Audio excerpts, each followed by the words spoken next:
Vous êtes à l'écoute de Radio J, merci de votre fidélité. Je le rappelle, vous pouvez nous écouter sur notre site internet radioj.fr et sur notre application Radio J. On en parlait à l'instant dans le journal avec Laurence, le soulèvement du ghetto de Varsovie. C'était donc il y a 78 ans, presque jour pour jour, le 19 avril 1943. Les derniers juifs du ghetto se soulevaient alors contre leurs bourreaux durant un mois durant, sans espoir de survie et encore moins de victoire. Ils vont toutefois tenir tête héroïquement aux soldats et aux SS allemands. Malheureusement, l'histoire se terminera dans l'horreur la plus absolue, très exactement 948 jours plus tard, avec l'extermination des derniers résistants et la destruction de la grande synagogue Tlomaki. Si ce fut donc le premier soulèvement d'une ville dans l'Europe nazie et une manifestation éclatante de la capacité de résistance des Juifs, eh bien c'est aussi la fin de la plus importante communauté juive européenne. Nous allons donc vous raconter ce matin l'histoire de cette révolte, une révolte du désespoir. Mais avant, il est important de recontextualiser avec vous, Laurence Kahn, un an avant le drame du 22 juillet au 12 septembre 1942, déjà au moins 300 000 juifs du ghetto de Varsovie sont déportés par les nazis. Absolument, Ilana. Les SS et les unités de police emmènent 265 000 juifs au centre de mise à mort de Treblinka et 11 580 dans des camps de travaux forcés. Les Allemands et leurs auxiliaires massacrent plus de 10 000 juifs dans le ghetto de Varsovie pendant les opérations de déportation. Les autorités n'accordent qu'à 35 000 juifs d'y rester, tandis que plus de 20 000 s'y cachaient. Pour les 55 000 à 60 000 autres au moins, la déportation semble être inéluctable. Et là, plusieurs groupes clandestins juifs réagissent donc aux déportations en créant une unité de défense armée. Oui, c'est ainsi que le 28 juillet 1942 naissait l'Organisation juive de combat. On estime alors à environ 200 le nombre de ses membres. Le parti révisionniste ou Bétar fonde une autre organisation de résistance, l'Union combattante juive. Malgré certaines tensions, les deux groupes décident d'affronter les Allemands ensemble si ceux-ci tentent à nouveau de détruire le ghetto. Au moment du soulèvement, l'Organisation juive de combat compte environ 500 membres et le parti révisionniste environ 250. Nous sommes donc toujours à l'été 1942 et le chef SS Heinrich Himmler ordonne la liquidation du ghetto de Varsovie et la déportation de ses habitants valides vers des camps de travaux forcés. Ils seront déportés vers Lublin et conformément à cet ordre, les unités de police et la SS tentent de reprendre les déportations de masse.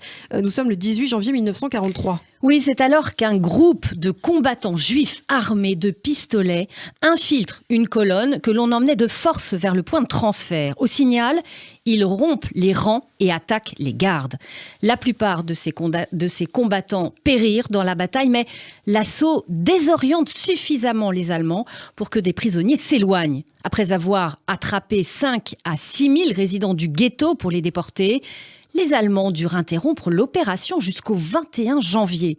Encouragés par ce qui semblait être un succès pour la résistance et qui pourrait suspendre les déportations, les habitants du ghetto se mirent à construire des bunkers et des abris souterrains en vue d'un soulèvement qui arriverait si les Allemands tentaient la déportation finale de la population encore sur place. Vient alors le 19 avril 1943 au matin. Laurence, nous sommes à la veille de Pessah. Les Allemands comptent poursuivre l'opération de liquidation du ghetto.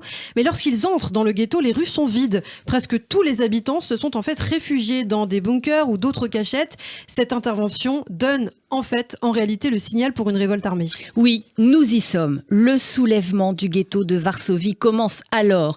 Le commandant de l'organisation juive de combat Mordechai Anielewicz dirige les forces de résistance lors de ce soulèvement du ghetto de Varsovie. Armés de pistolets, de grenades, la plupart artisanales et de quelques armes automatiques et fusils, les combattants prirent de court les Allemands et leurs auxiliaires dès le premier jour. Ceux-ci sont forcés de battre en retraite et de s'éloigner du ghetto. Dans son rapport, le général SS Jürgen Stroop signale la perte de 12 hommes blessés ou tués pendant ce premier assaut. Mais le troisième jour du soulèvement, des forces blindées commandées par Jürgen Stroop commencent à raser le ghetto, un immeuble après l'autre, pour faire sortir les Juifs de leur cachette. Oui, et les combattants tentent bien de les échauffourées, mais ne purent empêcher les Allemands de réduire le ghetto à néant. Ils tuent Anielewicz et ceux qui l'accompagnaient dans une attaque contre le bunker de commandement au 18 de la rue Mila, qu'ils prirent le 8 mai. Les troupes allemandes brisent alors la résistance militaire armée en quelques jours, mais les combattants, seuls ou en petits groupes, se cachent ou livrent encore bataille pendant presque un mois. Vient le 16 mai 1943, Jürgen Stroop ordonne la destruction de la grande synagogue de la rue Tlomaki pour symboliser donc la victoire allemande du ghetto. Il ne reste alors que des ruines. Et le général SS Jürgen Stroop rapporte avoir capturé 56 065 juifs et détruit 631 bunkers. Selon ces chiffres très précis, ces unités ont tué 7 000 juifs durant le soulèvement du ghetto. Environ 7 000 autres sont déportés à Treblinka et pour la plupart gazés dès leur arrivée. Presque tous les autres survivants, environ 42 000, sont emmenés dans les camps de concentration de Lublin, Majdanek ou encore dans les camps de travaux forcés de Pionatowa, Travinki ou Budzin et Krasnik. À part dans ces deux derniers, les SS et les unités de police assassinent donc presque tous les Juifs de Varsovie en novembre 1943 au cours de l'opération appelée cyniquement Fête de la moisson. Et le soulèvement du ghetto de Varsovie fut donc le plus grand, le plus important sur le plan symbolique et le premier à se dérouler surtout dans une ville de l'Europe occupée. La résistance en inspira d'autres dans des ghettos Bialystok et Minsk et dans des centres de mise à mort, Treblinka et Sobibor. Et bien des années plus tard, nous sommes alors le 7 décembre 1970. Cette absolue tragédie va devenir pour les Juifs et les adversaires du nazisme le symbole de l'esprit de résistance et du renouveau. Ainsi, le chancelier allemand Willy Brandt va-t-il s'agenouiller devant le mémorial du résistant juif du ghetto dans un émouvant geste de contrition. Et comment ne pas évoquer pour terminer la mémoire de Simcha Rotem, son nom de guerre Kazik. Il a été un des responsables de l'organisation juive de combat qui avait planifié le soulèvement du ghetto de Varsovie en 1943. Simcha Rotem a participé entre autres à des opérations de combat et de sauvetage de juifs par les égouts. Oui, Lana, Simcha Rotem fut donc le dernier combattant juif de la révolte du ghetto de Varsovie contre les nazis durant cette Seconde Guerre mondiale.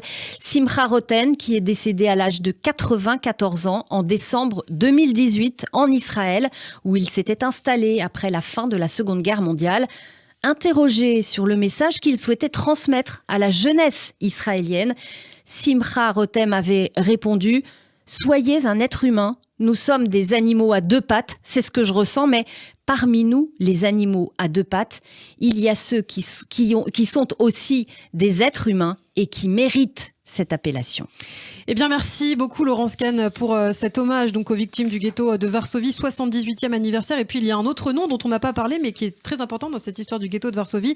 C'est Irina Sendlerova, cette polonaise catholique qui a sauvé beaucoup de juifs, une résistante qui a sauvé des centaines d'enfants juifs en les extrayant du ghetto de Varsovie dans des conditions assez rocambolesques, bravant la mort puis subissant la torture. D'ailleurs, il y a de nombreux livres et bandes dessinées qui sont sortis.